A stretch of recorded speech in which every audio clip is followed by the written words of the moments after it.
Bem, meus amigos, vamos aqui para mais uma aula de sistema de automação aplicada. Hoje vamos falar um pouco de eletricidade e automação. Então, como sempre, eu deixo aqui alguns vídeos relacionados, tá? Se possível, assistam aí para complementar o estudo. Bom, quando se trata de automação, o conhecimento sobre eletricidade é indispensável, né? Basicamente, temos alguns pontos relevantes sobre eletricidade a serem considerados para automação. Primeiro, é o dimensionamento e proteção e infraestrutura para circuito de automação e instrumentação. Então, quando você estiver instalando um sistema de automação, você vai ter que pensar desde a concepção da alimentação, da força do circuito, até a parte de interligação com os instrumentos. Isso envolve classificação das bitolas de cabos, classificação do tipo de infraestrutura elétrica que você vai utilizar, entre outras. Você vai ter que reconhecer também sinais digitais e analógicos. Você vai ter que entender de comandos elétricos, de microcontroladores e CLPs e de acionamento de motores, interligação de atuadores e sensores. Então, basicamente, esses são os 5 pontos indispensáveis para o engenheiro de automação. Hoje nós vamos tratar bastante sobre o primeiro, sobre o terceiro e o segundo, tá? E também o quinto. Vamos tratar um pouco sobre o quinto. Vamos deixar microcontroladores e CLPs para uma próxima aula. Então aqui, pessoal, essa aqui é a vista de cima aqui da refinaria de Manaus, tá? Essa área aqui específica da refinaria é a área de refino, é a específica área de refino, tá certo? Aqui, você chegando aqui, você vai ter aqui uma subestação, tá? Uma das subestações fica aqui, né? Também chamada de subestação principal, essa, no qual ela é responsável por receber da rede 69 kV e transformar em 13,8 e 440, 220, 380 volts. Então, essa subestação ela tem vários painéis, tá? De saída de alimentação para vários circuitos na refinaria. E aí, aqui nós temos a casa de controle, tá certo? A casa de controle e a área de refino. Então, observe. Essas duas áreas aqui, elas recebem alimentações da subestação. Então, nós temos ali uma série de caminhos, de sistemas de infraestrutura elétrica para levar alimentações, dependendo do tipo de área. Por exemplo, para a casa de controle, nós temos aqui dutos subterrâneos que levam cabos de eletricidade para a casa de controle. Já da casa de controle para a área, nós temos aqui também eletrodutos sobreenterrados, tá? Que levam alimentações para JB. Então aqui nessa área nós temos aqui várias caixas de junções, também chamadas de JBs lá, Junction Box. Lá você vai ter caixas específicas para distribuição de sinais de corrente alternada. Você vai ter caixas específicas para distribuição de sinais de corrente contínua para alimentação. E você vai ter também para distribuição de sinais digitais, tá? Digitais.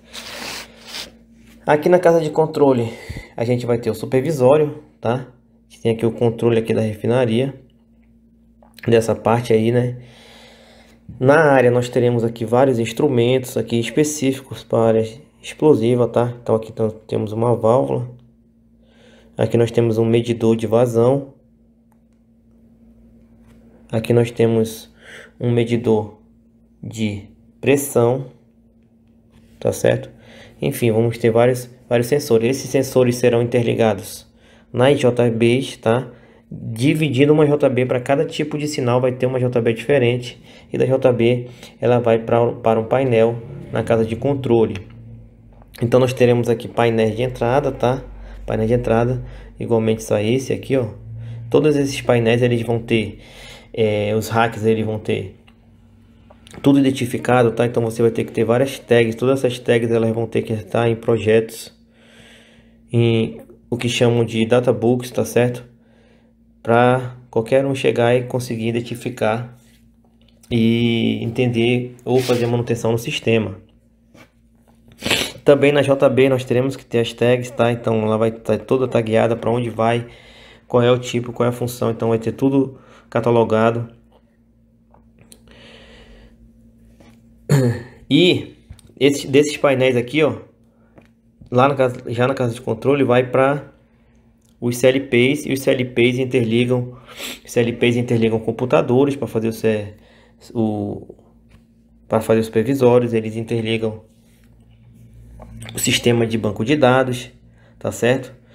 Interligam, também pode ser acessados via internet, né? Enfim, é uma parte que a gente vai ver posteriormente também, esse sistema de supervisórios, tá? Então aqui tem lá um exemplo real que existe também, que é o chamado supervisório de dutos. Supervisório de dutos, né? A gente tem aqui saída, né? Do material da gasolina, por exemplo. Daqui um exemplo, gasolina. E aí a gente tem aqui uma bomba.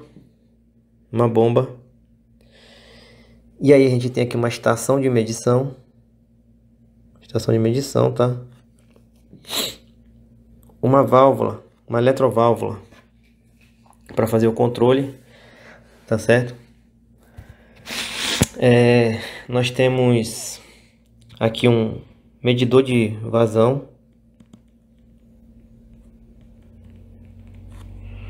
Aqui nós temos um medidor de pressão. Aqui nós temos um medidor de temperatura. Outra válvula, tá? Então essas válvulas são utilizadas para fazer manutenção. Como você pode ver, essa válvula aqui com M ela é motorizada, ou seja, uma eletroválvula. Essa aqui ela é manual, tá certo? Manual.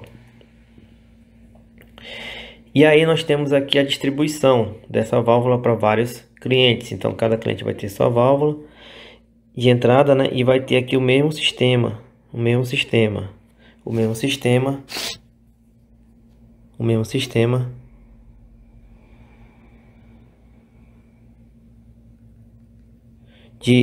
já fazendo ao contrário, para a entrada no cliente, tá certo? Então nós vamos ter aqui controle de vazão, pressão e temperatura, né?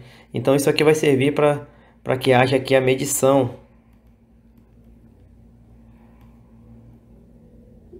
da gasolina, principalmente da quantidade, né? Para saber quanto que está se pagando, se realmente está chegando o que está se pagando.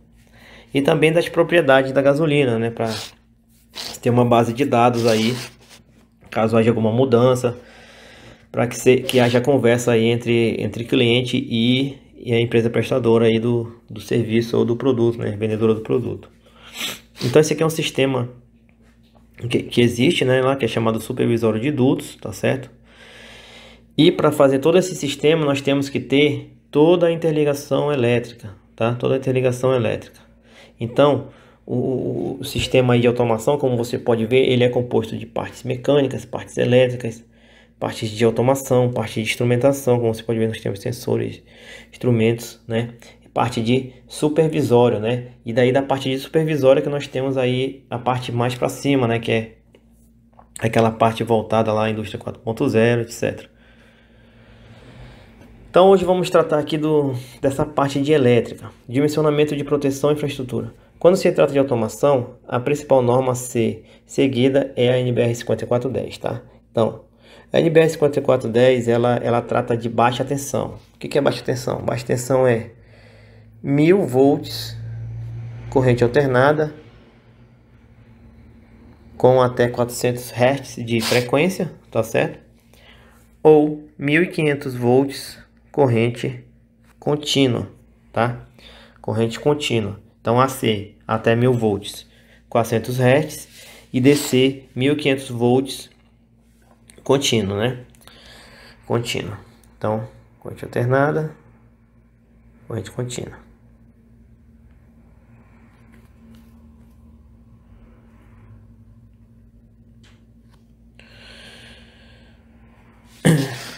Já para cabos de instrumentação, nós temos aqui a NBR 10300, tá certo? Então é uma das normas que trata, uma das normas, né, pessoal? Então essa aqui, essas normas é como se fossem as normas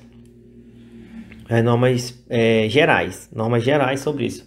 Dentro dessas normas, elas especificam várias outras normas, tá? Que tratam somente de cabos, que tratam somente de um tipo de infraestrutura elétrica, etc.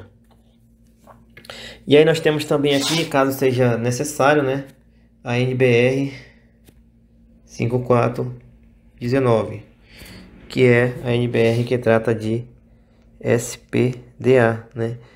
O que é o SPDA? É o Sistema de Proteção de Descargas Atmosféricas, tá? E outra também que às vezes cai na sua mão como engenheiro de automação também para definir é a parte de iluminação, que é a NBR 5413. Parte de iluminação, definir quantas luminárias vai ter numa sala, enfim, basicamente é definir qual é o tipo e qual é a quantidade de luminárias e a potência de iluminação, etc., dependendo do ambiente. A NBR 5410, quando ela trata de instalações elétricas, a principal ponto que você tem que entender para definir, para fazer dimensionamento, é conhecer a instalação. Então, é entender tipo de instalação subterrânea, aérea, dutos, calhas, etc. Corrente a ser transportada, AC, DC. Tensão elétrica do circuito, valor 48 volts VDC, 127 VAC, 440 VAC, enfim. Distância, né? Distância, fator de potência. Quando temos ligação de muitos motores, esse aqui é muito importante, deve ser observado. Se a fonte de alimentação é direta ou indireta. Destino de alimentação, ó, motor, barramento, forno. Então, qual é o tipo de máquina que vai ligar? Quantos condutores por fase? Tipo de sistema, se é monofásico, se é trifásico. E o tipo de corrente, né? Também está aqui. Então, você vai definir aí a quantidade e qualidade dos itens aí da sua instalação elétrica. Quanto à infraestrutura elétrica, as principais são essas daqui, tá? Então nós temos as infraestruturas de eletrodutos, tá certo? Então, temos vários tipos de eletroduto. Temos eletrodutos de PVC, por exemplo, que são muito utilizados aí em áreas residenciais e comerciais. Temos de eletroduto de alumínio, temos de ferro galvanizado, tá?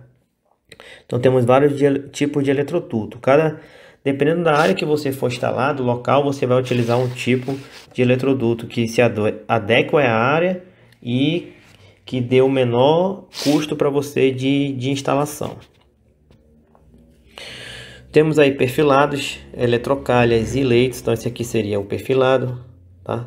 Então muitos de vocês já devem ter visto isso na fábrica. E aí, as eletrocalhas também aqui, ó. Tem esse perfil, tá certo? Então também são chamadas de bandejas, tá? Bandejas eletrocalhas. Então aqui, ó, bandejas eletrocalhas. Elas também são vendidas. Temos vários tipos de junções já vendidas. Então essas aqui são junções que são vendidas separadamente. E nós temos também aqui os leitos, né? Parece uma escada. Então, a definição do tipo de infraestrutura que você vai utilizar, tanto para alimentação como para ligar sensores, etc., vai depender principalmente de dois fatores, que são a quantidade de manutenções, tá certo? E o ambiente onde você está instalando ali você está fazendo sua automação.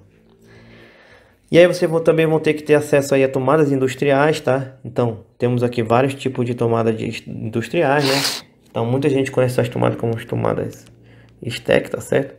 Porque é uma marca muito conhecida no mercado que vende esse tipo de tomada. E você vai encontrar muito nas indústrias esses tipos de tomadas, tá? E aí nós temos o painel dessa caixa de junção. Então aqui, como eu falei, aquela caixa de junção, ela tem dentro aqui bornes, tá? A função desse bornes, qual é a função desse bornes? É você identificar, né? Observe que ela sempre é feita através de... Aqui nós temos prensa-cabo, né? Então o cabo chega aqui, prensou, não entra mais água. E aqui você vai definir, vai fazer a interligação, né? Fazer a interligação com a casa de controle lá. Casa de controle. Então a ideia é fazer esse tipo de interligação, tá? E aí você vai ter que botar aquelas tags para poder identificar. E uma coisa que acontece muito nas indústrias é que as pessoas, quando vão fazendo, principalmente os técnicos, eles vão trocando os cabos, né? Aí vão identificando manualmente e esquecem de taguear. Então você, como engenheiro, vai ter essa função também de acompanhar e atualizar a documentação. Então, o engenheiro, uma das principais funções do engenheiro, ele tem que atualizar documentações, uma das principais funções. Por quê? Porque aí ele vai conseguir identificar problemas muito mais rápidos, né? Muitas vezes, dependendo da fábrica que você trabalha, aí você vai ter que você mesmo fazer essas interligações, né? Você mesmo fazer essas interligações. E aí é até mais fácil para você documentar, porque você já faz, já anota e já documenta. Mas se você não, isso aí não, se você tiver aí, não for sua função, você tem que principalmente ficar atento a essas mudanças, tá? Para documentar todas as mudanças. O ideal é que você anote todas as mudanças, tá? Todos os serviços, todos os problemas, para poder, quando perguntarem de você, você saber responder rapidamente e saber resolver um problema rapidamente, né? Então nós temos aí os painéis elétricos, tá certo? Então aqui, como vocês podem ver, o painel de comando. Então esse painel com esse fundo laranja é muito utilizado, né? Em comandos elétricos. E na parte externa dele você vai ter botoeira, você vai ter sinalização.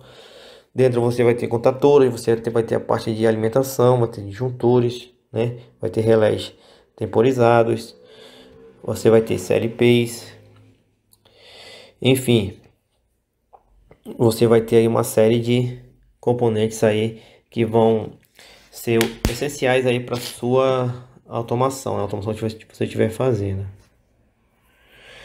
E nós temos também aqui alguns materiais especiais, que são aqueles mesmos materiais, mas para áreas explosivas, né? Então você vai ter aqui uns eletrodutos específicos para áreas explosivas, você vai ter aqui o que a gente chama de conduletes, né? Que são essas caixas de passagens aí para áreas explosivas. Você vai ter, enfim, flexíveis aqui para conduzir eletricidade para áreas explosivas. Caixas de junção para explosivas. Você vai ter uma série de equipamentos para áreas explosivas, tá? Então você vai encontrar normas específicas para áreas explosivas, né? O importante é você entender o básico. Você entendendo o básico, não importa a área que você tiver, você vai pegar uma norma e vai conseguir compreender os outros, tá certo? Então você tem que entender o que é um eletroduto, o que é uma eletrocalha, o básico, tá certo? Quando chegar em áreas especiais, como por exemplo a área explosiva, a área de alagada, a área que é baixo d'água, né? E aí são os mesmos materiais, só que com especificações diferentes, com proteções diferentes. Aqui eu tenho aqui para aquele exemplo lá que eu mostrei lá do supervisório de dutos. Eu tenho aqui um exemplo, tá? Você vai ter que dar vários projetos. Por exemplo, isso aqui é um projeto que envolve identificação, tá? Saindo da subestação. Então você vai ter lá uma gaveta trifásica com a 180 volt VCA. Essa gaveta ela vai para o painel lá perto, lá que contém uma caixa de junção daquela, tá? Que contém essa referência. E daqui nós temos a interligação aqui, ó, na válvula, tá? Então a válvula, o atuador dela é trifásico 480 volts, tá certo? Então a parte de alimentação elétrica está descrita aqui. A parte de alimentação elétrica. E aqui nós temos aqui, ó, a quantidade de cabos, por exemplo, saindo da subestação. Um cabo 1 por 4, né? De 4 milímetros, significa que é um cabo PP, um cabo PP multipolar com condutores dentro de 4 milímetros. E aí chega nessa JB aqui, essa alimentação, né? Provavelmente temos outras válvulas aí sendo alimentadas. E daqui nós temos aqui uma subdivisão para ir direto para o atuador. Aqui nós temos também um cabo PP. Um cabo PP. 4 condutores dentro, 1x4. Porém, os condutores agora têm bitola de 2,5 milímetros quadrados, tá certo? E aí observe a identificação, tá? Essa identificação aqui, ela também entra aqui na tag, tá certo? Ela entra aqui na tag, tá? E aí você vendo isso aqui, você já sabe como que funciona a parte de alimentação elétrica dessa válvula no campo. Sai da subestação, da gaveta tal, né? Gaveta PN4B1. Sai trifásico, né? Então 3 fases mais neutro. 480 volts VCA. E aí vai para essa JB aqui no campo, a PN MV 6600.004. E aí de lá vai para a válvula, né? MV 651.207, né? 2007, tá? Então aqui eu já dei uma identificada, tá certo?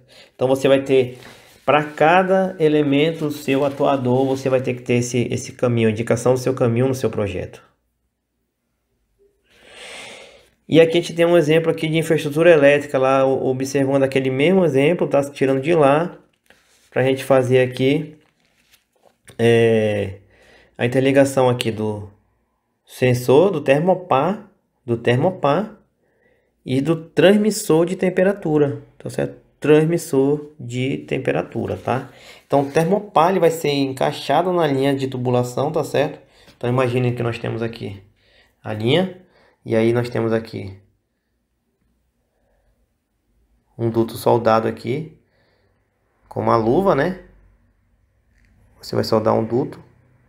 Deixa eu fazer de novo. Imagina, nós temos lá a tubulação, tá certo? Tubulação. E aí você vai fazer uma soldar aqui um tubo aqui menor de mesma especificação, né? E aí você vai soldar nele uma luva com a rosca específica para o seu termopar. E aí o termopar ele vai encaixar aqui, vai ser enroscado aqui, né? E aí vai ter os cabinhos dele que vai ser levado para cá. E aí vai ser levado através dessa estrutura até o transmissor. E do transmissor vai ser levado para o painel de instrumentação através dessa estrutura. E aqui você pode ver que nós temos aqui um exemplo detalhado, aqui um projeto detalhado de como que isso seria na prática. Como que você como engenheiro deveria projetar para que isso fosse executado pelos eletrotécnicos e responsáveis, né? Então, como você pode ver, nós temos aqui, ó, todas as especificações. Por exemplo, o 3. O 3 é o nípel de aço inox com rosca NPT, né? Então, nós temos aí basicamente rosca NPT e rosca BSP. Então, identifica aqui que essa rosca é NPT. Para elétrica, né? NPT e BSP.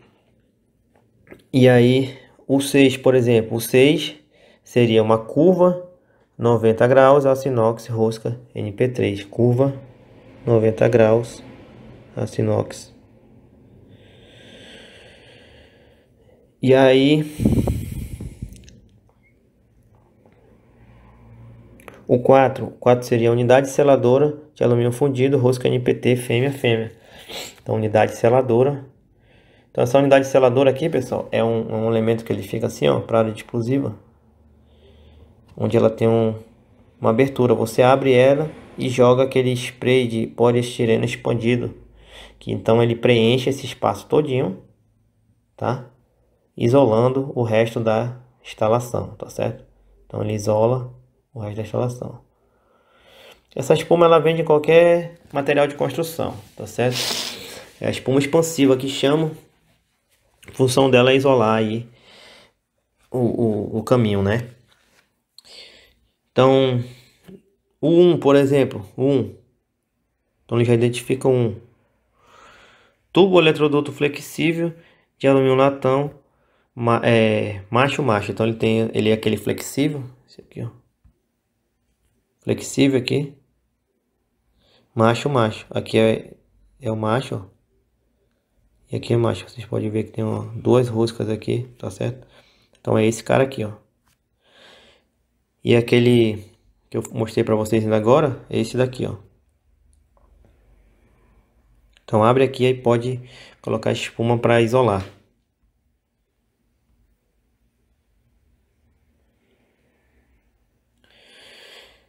E aí tem toda a estrutura, como você pode ver, para chegando aí no transmissor.